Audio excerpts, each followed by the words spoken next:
Ռանդևու հաղորդման հերթական հյուրը Լիանա Վանոյանն էր, ով բաց ու անկեղծ զրույց է վարել իր անձնական փորձությունների, հիասթափությունների և հոգեբանի այցելության մասին։ Լիանան խոսել է այն մասին, թե ինչու է որոշել դիմել հոգեբանի։ Նրա խոսքով կուտակված հարցեր կային, որոնք ինձ համար շատ դժվար էր մենակով հասկանալ, ինչի է դա կատարվում, ինչի է սա այսպես։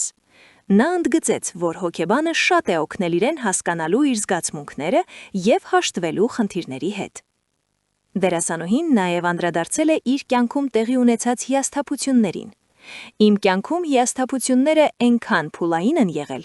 ես երբ մարդուց հիասթափվում եմ, անձնական դրամա դա չեմ սարքում, հասկանում եմ, որ հիասթափվում եմ իմ սեփական ստեղծած սպասելիքներից։